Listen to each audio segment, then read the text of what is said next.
JJK jewellers अर्थात Janakiram Gangadhar Kajale jewellers. येथे आपल्याला लागते कमीत कमी मजुरी आणि मिळतो रास्त भाव. HUID युक्त तसेच हॉलमार्क दागिने. याचा प्रमुख फायदा म्हणजे जगाच्या कुठल्याही ज्वेलर्स कडे आपले दागिने मोडताना कुठलीही अडचण येत नाही. याशिवाय पिढ्यानपिढ्या जपलेला ग्राहकांचा विश्वास तर आहेच. JJK ज्वेलर्स अर्थात Janakiram Gangadhar Kajale jewellers, main road, Sangamner. Mobile number 7588249849. त्यावेळेला 10 वर्षे ज्यांच्या हातात देशाची सत्ता आहे त्यांनी काय भूमिका घेतली, काय सांगितली आणि काय केलं याचा हिशोब हा मागण्याच्या संबंधीची ही निवडणूक आहे. मला आठवत आहे 5 वर्षाच्या पूर्वी, 10 वर्षापूर्वी देशाचे प्रधानमंत्री नरेंद्र मोदी अनेक ठिकाणी जात होते आणि डॉक्टर मनमोहन सिंगांच्या टीका करत होते. त्यांचं भाषण द्यायचे. माझ्याकडे त्याची कॉपी आहे, आता मी शोधत होतो, मिळालं नाही. त्यांचं भाषण द्यायचं ते एकच सांगा, महागाई महागाई महागाई. आणि त्यांनी सांगितलं की माझ्या हातात सत्ता द्या, 50 दिवसाच्या आत 50% किमती कमी करतो. पेट्रोलचा दर काय होता? 71 रुपये लिटर त्यावेळेला. त्यांचे 50 दिवस आहे, पण 3650 दिवस झाले. आज काय भाव आहे? तो जो भाव 71 होता तो आज 106 झाला. हा 50%चा हिशोब. या पद्धतीनं महागाई केली.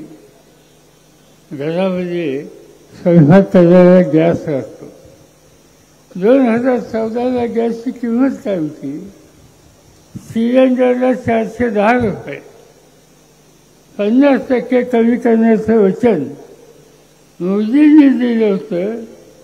आज तो भाव 1160. दुसरी भेटायला सुद्धा द्या. तिसरी गोष्ट त्यांनी सांगितली की या देशामध्ये शिकलेले तरुण आहेत, नोकरी नाही, त्यांच्या हाताला मी काम देणार आणि 2-2 कोटी नोकऱ्या तयार करणार. या जगामध्ये एक संस्था आहे, सगळ्या देशांनी काढली, तिचं नाव इंग्रजीमध्ये ILO, इंटरनॅशनल लेबर ऑर्गनायझेशन. आणि तो जगाचा कामगारांचा आणि बेकारांचा अभ्यास करतो. त्या संस्थेने अभ्यास केला आणि हिंदुस्थानचा अभ्यास त्यांनी मांडला जगाच्या समोर की या देशामध्ये 100 तरुण घेतले त्याचे 87 तरुण आज नोकरीला वंजळ घेत आहेत आणि दुःखी परिस्थितीत आहे.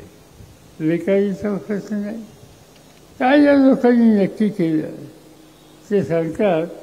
मोदींची गॅरंटी ही यांची गॅरंटी टिकाऊ नाही आहे. त्यांच्या गॅरंटी आता चेक चालत नाही, तो वापस येतो. आणि म्हणून ज्यांच्या हातात देशाची सत्ता आहे त्या लोकांनी आज या देशाच्यासाठी खऱ्या अर्थाने काही केलं नाही. काही गोष्टी केल्या आणि त्या गोष्टी केल्या म्हणजे सत्तेचा गैरवापर. आज अनेक लोक आम्ही बघतो, ED हे नाव लोकांना माहीत नव्हतं. EDच्या केसेस करतात, CBIच्या केसेस करतात, करप्शनच्या केसेस करतात, खोट्या केसेस करतात. अनेकांना केसेस केल्या. माझ्या केस केली होती. कशासाठी माझ्या केस केली तर राज्य सरकारी बँकेमध्ये काही झालं त्याच्यात माझ्या केस केली. मी राज्य सहकारी बँकेचा सभासद नाही. राज्य सहकारी बँकेत मी कर्ज कधी आयुष्यात काढलं नाही. त्या बँकेत कधी गेलो नाही. माझ्याही केस केली आणि नोटीस आली या EDच्या ऑफिसमध्ये. इथं येतो म्हणजे निघालो यायला. थोडं सगळे अधिकारी आले, हात जोडले, येऊ नका आमच्याकडून चुकून येतो गेला. मी आता आल्याशिवाय होतच नाही. शेवटी ती नियुक्ती थांबली त्या ठिकाणी. पण मोदी साहेबांनी त्यांच्या विचाराच्या विरुद्ध जो वागतो त्याच्यात तुरुंगात घालण्याच्यासाठी या ईडीचा गैरफायदा हा ठिकठिकाणी घ्यायला सुरुवात केली. आज दिल्लीचे मुख्यमंत्री अरविंद केजरीवाल त्याचं नाव 3दा मुख्यमंत्री म्हणून निवडून आले. त्यांचं वैशिष्ट्य हे साधा माणूस, लहान कुटुंबातला, आर्थिक परिस्थिती साधी, पण लोकांच्याशी बांधिलकी पटली. त्यांनी आपल्या राज्यामध्ये दिल्लीमध्ये शिक्षणाची सोय इतकी चांगली केली की शिक्षणाचा त्यांनी वादा थांबवला. आरोग्याच्यासाठी कुणी आजारी पाहिलं की सवलती सोयी इतक्या चांगल्या दिल्या आणि त्यासाठी पैसे घ्यायचे नाहीत हे धोरण ठरवलं. घरगुती वीज कमी केली, घरातून पाण्याचे दर कमी केले आणि त्याचा परिणाम आज तिथली दिल्लीची जनता त्याच्यावर खुश आहे. त्या अरविंद केजरीवालनी काही टीका केली केंद्र सरकारवर, आज त्यांना तुरुंगात टाकली. देशाच्या राजधानीचा मुख्यमंत्री आज तुरुंगात आहे. तीच गोष्ट झारखंडमध्ये. झारखंड आदिवासींचं राज्य, त्या आदिवासींच्या राज्याचा मुख्यमंत्री अतिशय चांगलं काम करणारा. रांची ही त्यांची राजधानी, तिचा चेहरा बदलण्याच्यासाठी यांनी कष्ट केले. केंद्राची मदत मागितली, केंद्राने मदत दिली नाही म्हणून मोदींच्या टीका केली. आज तो मुख्यमंत्री तुरुंगात आहे. मुख्यमंत्री 2 राज्याची तुरुंगात. पश्चिम बंगाल ममता बॅनर्जी त्या ठिकाणी आहे. चांगलं काम करणारी सामान्य कुटुंबातली वडील आहे. तिच्या मंत्रिमंडळाचे 3 लोकांना असेल, दिल्लीच्या मंत्रिमंडळाच्या 3 मंत्र्यांना असेल. म्हणजे सत्तेचा वापर लोकांचे संसार उभे करण्याच्यासाठी न वापरता त्याचं जीवन उद्ध्वस्त कसं होईल त्यासाठी वापरणं ही भूमिका आज नरेंद्र मोदींनी केली. ही हुकुमशाहीच्या रस्त्याने आपण चाललेलं आहे. आज लोकशाहीचं राज्य, संसदीय लोकशाही आपण स्वीकारलेली आहे. असं असताना त्या हुकुमशाहीच्या रस्त्याने जायचा प्रयत्न एखादा प्रधानमंत्री करत असेल तर भले आज त्यांच्या हातात सत्ता आहे, पण निवडणुका झाल्याच्या नंतर त्यांचं हे सत्तेचं सिंहासन आम्ही उद्ध्वस्त केल्याशिवाय राहणार नाही. आणि तो निकाल या ठिकाणी आपल्या सगळ्याला घ्यायचा आहे आणि त्यासाठी ही निवडणूक व्हायची. हे झालं देश पातळीचं. नगर जिल्ह्याचं काम वेगळंच असतं. इथे काही मंडळी आहेत अनेक वर्षाच्या पासून सांगतात 50 वर्षाची सेवा करतो. मला माहिती नाही किती वर्षाची सेवा करतात, पण ऐकलो आहे ते वेगळं ऐकायला हवे. काय असं महत्त्वाचं काम त्यांनी केलं. आम्ही अभिमानाने सांगतो की देशाचा फायदा सरकारी सरकारला अण्णासाहेब शिंदे, धर्मेंद्रराव गाडगे आणि पद्मश्री विखे पाटील यांनी काढला. आनंद आहे आम्हाला, अभिमान आहे आम्हाला. पण नंतरच्या पिढीने काय दिलेलं आहे. आज ते सांगतात अनेक गोष्टी, पण त्यांचं एखादं वागलं कसं. दुसरी पिढी, तिसरी पिढी आज आली. आज अनेक लोक मला सांगतात की सत्ता इतकी डोक्यात गेलेली आहे की वडिलांच्या माणसाला सुद्धा इज्जतीनं वागायचा स्वभाव नाही या लोकांना. ती का टिप्पणी करायची, कुणावरही करायची, अनेक गोष्टी करायच्या. त्या गोष्टी अशा करायच्या की त्याचा गैरफायदा कसा घेता येईल त्या पद्धतीने करायचा. एकेकाळी हा जिल्हा दुष्काळी जिल्हा म्हणून ओळखला जायचा. अजूनही आहे काही प्रमाणात. आणि म्हणून अनेक धरणं आपण आखली. मला असंच आहे की आम्ही लोकांनी लक्ष घातलं, जिल्ह्याच्या नेत्यांनी लक्ष घातलं आणि निळवंडे धरणाच्या संबंधीचा निर्णय त्या ठिकाणी घेतला.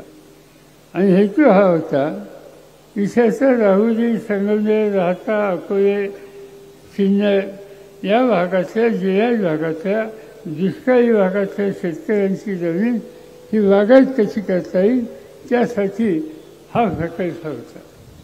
आणि त्या काळात तुम्हाला लोकांना फारसं माहीत नसेल कदाचित की ही योजना व्हावी म्हणून एक परिषद झाली. त्या परिषदेमध्ये दत्ता देशमुख होते, थोडसे नेते होते या जिल्ह्याचे, पाण्याच्या उद्देशाचे तज्ज्ञ होते. आणि त्या कामगार दत्ता देशमुख यांनी या धरणाची बाजू मांडली.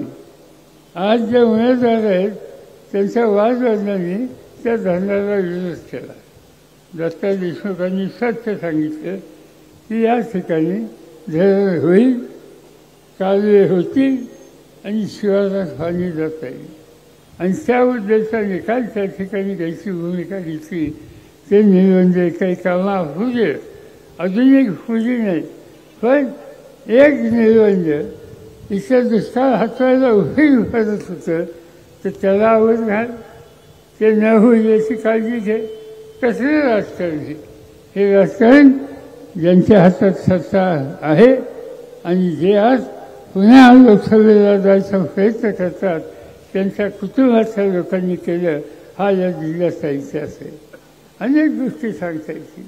मुळा वीज कंपनी देशाची पहिली वीज कंपनी एकेकाळी चांगली चालली होती, आज काय स्थिती आहे? बंद.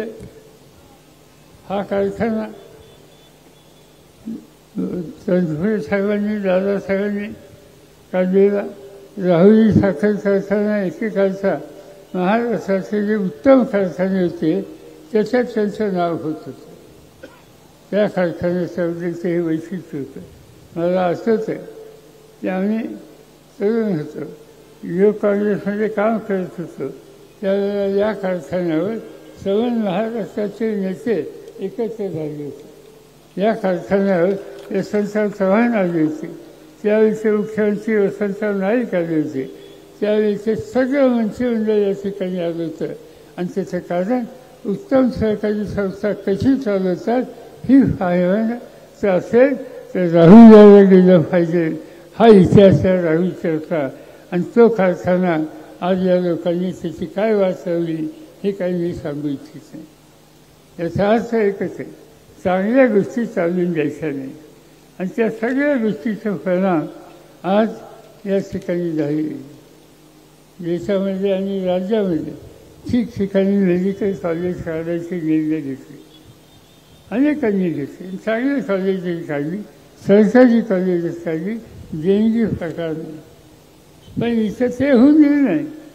त्यांनी आपलं खाजगी एक नाही 2 कारखाने काढले आणि त्या कारखान्या मेडिकल कॉलेज काढली.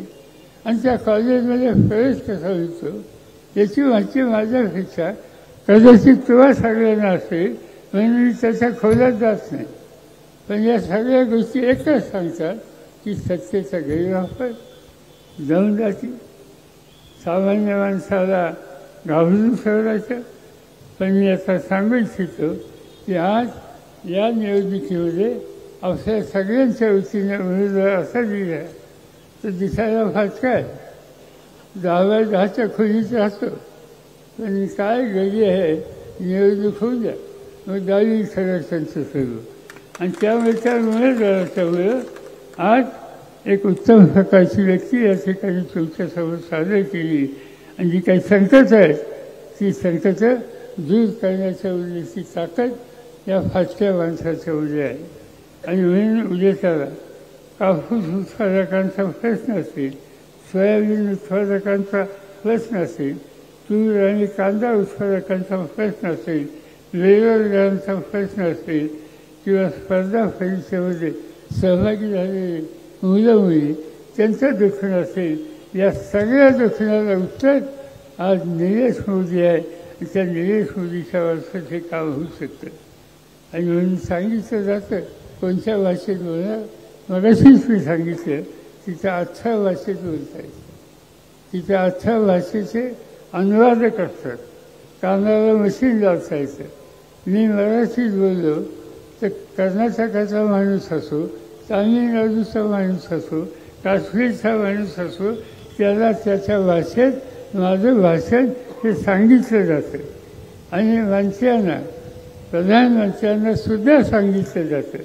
आणि त्यामुळे मी इंग्रजी बोलतो त्यामुळे मी फार छानच झालो असं काही समजायचं काही कारण नाही.